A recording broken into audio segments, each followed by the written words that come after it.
Here we have a new 2023 Hyundai Elantra. This one comes in the N-line trim level in Atlas white. And then we have black cloth and leather red interior.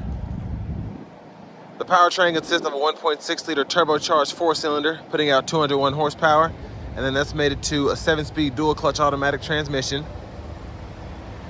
And this is pretty much the baby end right here, but I'll tell you why I love it after a while. Coming around the front end here, we do get our LED daytime running lights, and then we have our halogen headlamps. But for the halogen headlamps, that should be an easy swap out if you want to get some aftermarket LED bulbs. Down here we have 18-inch alloy wheels. Love the look of that, especially how it goes with kind of the lower stance. And the side skirts, the spoiler, everything just looks super sporty. But we get passive keyless entry on the front two doors. Power mirror controls are here, pick a side and adjust with a dial. And then power door lock controls are here. One-touch automatic up and down on the driver's side, rear window lock here, and then the rest of the power windows are just normal. Bottle holder there. This is the lane departure system. We can toggle that on and off. Brightness for the gauge cluster. Traction control. Pop that hood for later. Love the pedals. And then we have a manual tilt telescope steering wheel. And then here's our driver's seat with two-way power lumbar support. I love the N-line sport seats though. They look very, very nice. A huge shout out to Hyundai of Cool Springs for allowing me to review this car today. I'll leave a link below to it in the description. You all can pause anywhere you need to take a closer look at the window sticker options. But I mean, look at that fuel economy. 28 city, 36 highway, and less than 30 grand sticker price. That is pretty impressive.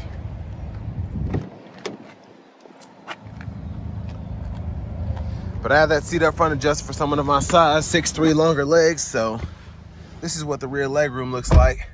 And actually not terrible. I only have about half an inch to an inch of headroom, but still, for this to be a small car, especially a sport-oriented small car, not bad at all. I'm very intrigued that there are no seat back pockets here, but I wouldn't use them anyway. Then the center seat folds down. Cup holders there in the middle. And then grab handle here. We can hang one plastic hook, maybe two metal hooks on that small hanger hook there. But before we go to the back, let's go ahead and pop the gas cap.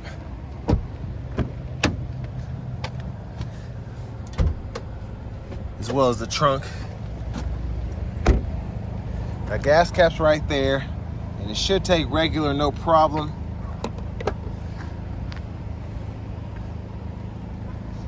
But let's check out this trunk space. And then pretty good storage in here. Might be hard to see with the glare, but we have the optional cargo net here, and then spare tire with wheel locks underneath.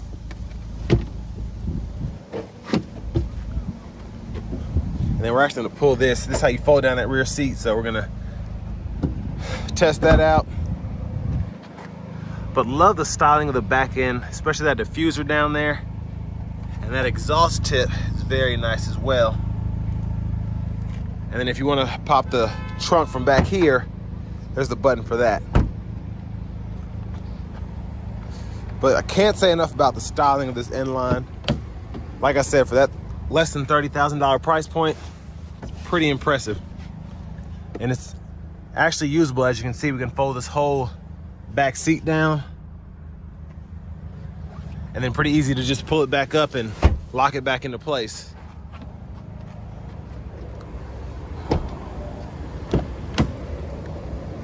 And then our front passenger seat is manual. So manual seat back, seat bottom. And then I love that we still have the side pockets here, just enough space for a phone.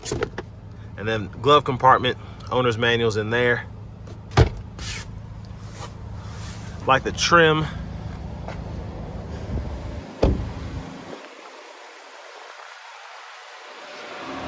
let's go ahead and pop this hood.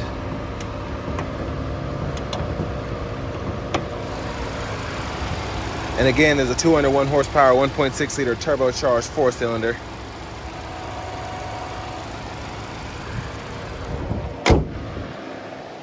But let's go ahead and make our way to the driver's seat.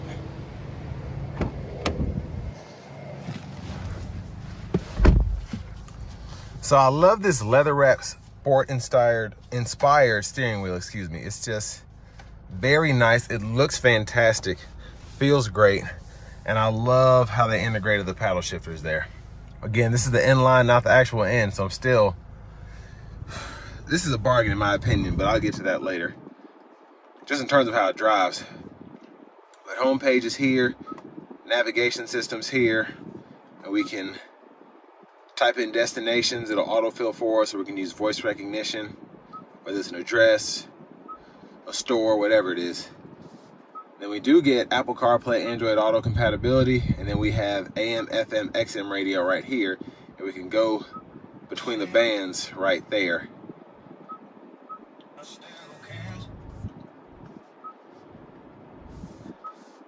And then Bluetooth audio, you have Sounds of Nature as well. And you can hit this climate button and then it'll kind of show you what's going on with your system. But you have dual zone automatic climate controls, so we can sync, unsync at the touch of a button. We have 3 stages of auto, low, high, medium. And you can cut the auto off by adjusting the fan speed, and you can control fan direction right here. And then we have 3-stage heated seats, and those buttons are down here. But right in here, that pretty much shows you where everything is, what's going on, and then the temperatures, and then you can just adjust how the recirculation of the air is. Hazards are here. We do have a volume knob. We can click it to mute, and then we have shortcuts for the nav, map, radio, media, and then we can set up our favorites here as well. So it can show you HD radio data, phone projection, driver assistant settings just by the touch of that button, or whatever you want to set that up to, which I like. And then settings in here, if you go to the general settings,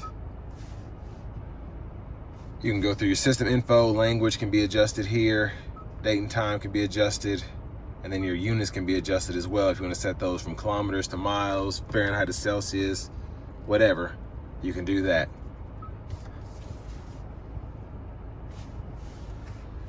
But down below here, we have a USB-A port, and that's for your Apple CarPlay, Android Auto. We have a USB charge port as well, then a 12-volt there. Nice size wireless charging pad. And then I can pull up our camera there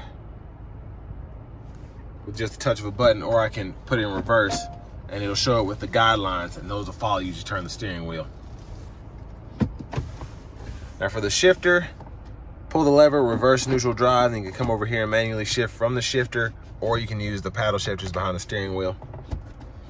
And I love just how that's leather wrapped. That shifter looks so sporty and so nice. And there's our parking brake there. Cup holders are here. And then center console cubby space, decent size for a small car. Let's go ahead and open the sunshade, and then we'll pull that sunroof back. Nice touch to have on here. Hit it twice to get it all the way back, and then we can one touch close it, and then you can also tilt it as well. But there's a view of the back seat from up here. Can't talk today, excuse me. Now back to the steering wheel. The drive modes are actually over here, which is pretty neat. You can go through normal, sport, smart, and adjust all of those, and it'll tell you what mode you're in.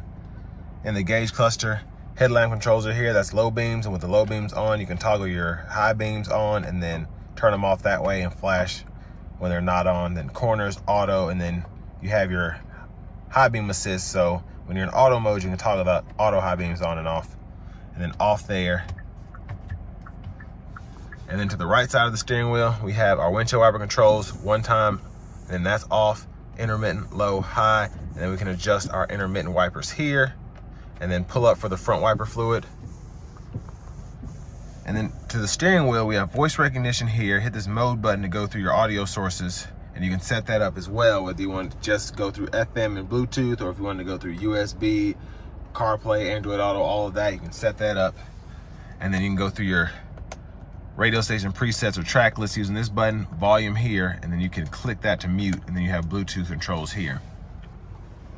Right side, toggle your cruise control, and then you can go through your sub menus here. And when it's available, you can scroll through your sub menus using this arrow and this OK button right in here.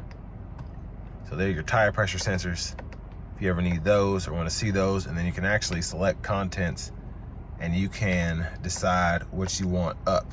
So if you want everything up, just make sure all the boxes are checked. Or let's say you want to get rid of the attention level. So I like that capability there. And then you can use this for your cruise control. And then you have your lane centering, and then you can pause and resume the cruise there.